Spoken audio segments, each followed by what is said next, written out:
Na véspera do confronto com o América Mineiro em Belo Horizonte, pelo Campeonato Brasileiro, o último jogo do Flamengo antes da partida decisiva pela Libertadores, que pode conduzir o clube pela terceira vez em sua história a uma final da maior competição do continente, a polêmica envolve a escalação do Flamengo e o técnico Renato Gaúcho. Afinal de contas, ele está poupando demais, está agindo como no Grêmio?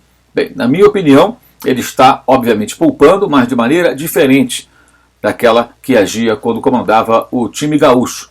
Tenho criticado bastante algumas decisões do Renato, como por exemplo as suas substituições do jogo contra o Grêmio na derrota por 1-0 no domingo no Maracanã, a forma como o Flamengo se comportou no decorrer do jogo de quarta-feira também no Rio de Janeiro contra o Barcelona de Guayaquil, quando o Flamengo entrou num jogo de correria, de trocação, de lá e cá, um briga de rua, como diz o André Rocha, o que não era o mais adequado para um time que vencia por 2-0, tinha um homem a mais, deveria ter cadenciado o jogo, trocado passes, feito o adversário correr para lá e para cá, fazendo a marcação e cansá-lo para encontrar ali os espaços na defesa adversária e tentar até ampliar o placar. Acabou fazendo um jogo muito aberto, com chances dos dois lados, o que não era o mais interessante. O resultado, como eu já falei aqui em outras ocasiões e vídeos anteriores, foi muito bom, porque venceu por 2 gols de diferença o Flamengo sem sofrer gol em casa. E o jogo foi muito mais para um 3-1, 4-2 do que para um 2-0, porque o time equatoriano criou muitas situações.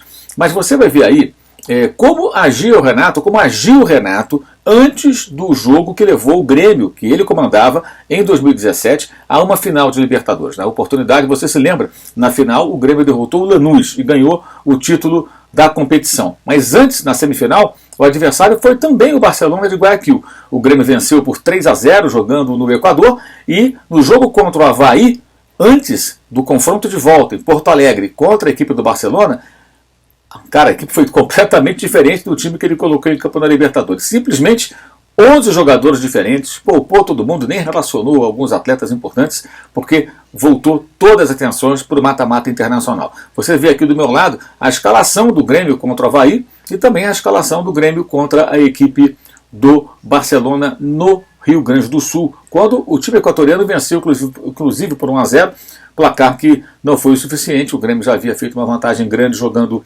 lá no Equador e com isso avançou para a decisão da Copa Libertadores da América de 2017. Dessa vez o que nós temos aí? Uma situação para mim muito clara. O Renato está poupando, isso é claro. Acho também natural que faça assim, não discordo do comportamento do técnico. A partida de quarta-feira ela é muito importante. Eu acho que é possível dar prioridade a ela sem enfraquecer o time a ponto de parecer, o time de domingo, né, contra o América, a ponto de parecer desprezo, né, ao Campeonato Brasileiro. E ele tem hoje um elenco com vários jogadores de bom nível, de ótimo nível, reforços que chegaram da Premier League, 3 deles nessa última janela internacional. Então você tem uma situação, por exemplo, Diego Alves poupado. Diego Alves foi fundamental no jogo contra o Barcelona no Maracanã. Então evitar que ele se desgaste, sofra algum tipo de lesão ou um desgaste muscular, um desgaste qualquer contra a equipe do América, faz sentido porque ele não tem reserva à altura. Ele tem que ser muito bem cuidado para o jogo de quarta, que vale a classificação. Mas já está classificado? Não está não. Está 2-0, o Flamengo toma um gol, a coisa complica. O Barcelona precisava de 2 gols contra o Vélez, já no segundo tempo, quando o time argentino empatou o jogo em 1-1, passou a precisar de um 3-1 e foi buscar. Então não duvidem do Barcelona de Guayaquil.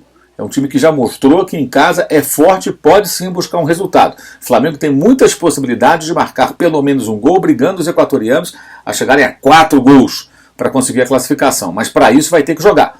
Não são favas contadas. É uma classificação bem encaminhada, mas que não está definida. E o Flamengo tem um histórico, que a própria torcida chama de flamengadas, né, que são pipocadas monstruosas em competições internacionais, com derrotas vergonhosas nesse século. Isso está ficando para trás, mas para que não haja uma recaída, todo cuidado é pouco, aí eu concordo com o Renato. Ele tem que priorizar o jogo de quarta-feira, mas sem desprezar o jogo do domingo.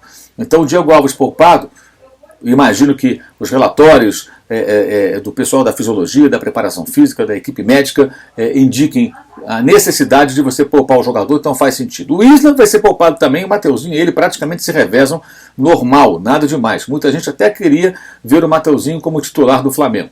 Gabigol fora, Gabigol fica fora de poucos jogos. A não ser quando está suspenso. Ele joga com muita frequência, jogou muitas partidas, jogou pela seleção brasileira, então guardá-lo também faz sentido, porque ele tem um reserva à altura, que é o Pedro, jogador com nível para ser titular da equipe, não tem problema nenhum. Aí você tem o Everton Ribeiro, sentiu uma lesão na quarta-feira, então tê-lo de fora é estratégico, ele tem que se recuperar, tem que estar inteiro na próxima quarta, nada demais. Rodrigo Caio está suspenso, então por isso não joga. Davi Luiz, esse jogou pela primeira vez desde maio, na quarta passada, nem jogou 90 minutos, então ficar de fora para ser preservado e quarta que vem estar em condições é o mais indicado. Arrascaeta e Felipe Luiz lesionados, voltando de lesão, talvez até sejam relacionados e possam entrar na partida contra o América para ganhar ritmo de jogo, mas é claro que eles têm que ser priorizados para o jogo de quarta-feira. Então titulares deverão jogar o Ilharão, o Diego voltando e o Bruno Henrique, né? De quarta para domingo, as novidades serão provavelmente Gabriel Batista no gol, Mateuzinho, Gustavo Henrique, o Bruno Viana ou o Léo Pereira, o Thiago Maia, o Diego e o Pedro. O René segue no time, provavelmente que o Felipe Luiz creio que não deva começar o jogo, talvez entre durante o jogo para jogar alguns minutos e ganhar um pouco de ritmo. Acho que o Renato está certo, o time é bom bastante para enfrentar o América. Aí alguém dirá, mas se fosse um jogo decisivo, se não tivesse na Libertadores, o Flamengo colocaria o time força máxima em Belo Horizonte. Claro, se fosse isso, mas não é. A situação é essa. Elenco é para isso. No Grêmio, o Renato colocava até time C em algumas ocasiões, poupava todo mundo dos pontos corridos, e não é o que está acontecendo. E esse jogo de quarta-feira, ele é muito relevante, ele é muito importante. Na história do Flamengo, estar presente numa final de Libertadores é coisa rara. Será a terceira vez apenas em toda a trajetória do clube se acontecer. Todo cuidado é pouco. E o time que deve ir a campo na partida contra o América deve ser bom o bastante. E alguns desses jogadores poupados têm que ficar no banco para entrar durante o jogo se for necessário. Aqueles que não têm condições, melhor guardar mesmo. Mas aqueles que podem atuar alguns minutos sem gerar um grande desgaste, acho que devem ficar no banco. Acho que o Renato dessa vez age de forma correta, se for essa a escalação, se for isso, o que parece ser o mais provável, até pelos que os companheiros que cobrem o dia a dia do clube têm noticiado, essa parece ser a tendência. Não vejo nada demais. E a gente tem que entender, esse não é um jogo qualquer. O jogo de quarta-feira é um jogo que vale a vaga na final da Libertadores. Se o Flamengo dá uma pipocada e não se classifica, será um vexame, e isso pode trazer enormes consequências, inclusive nas outras competições que o clube disputa, o Campeonato Brasileiro e até a Copa do Brasil, que é a menos importante das três, em que pese a alta premiação dada pela CBF. Então acho que o Renato age corretamente nesse momento ao tomar esse tipo de cuidado com jogadores específicos para o jogo de quarta-feira, mas ainda assim levando uma boa equipe para Belo Horizonte, com a possibilidade de deixar alguns suplentes que podem entrar durante o jogo, reforçando a equipe em momentos decisivos se o jogo estiver difícil, o que até é muito provável que aconteça. Então é isso, o Caneca 360, parceiro do canal, você vê aqui o link na descrição do vídeo, você compra com o cupom Mauro com desconto de 10% e o curso online de jornalismo esportivo também com o link aqui na descrição. Valeu e saudações!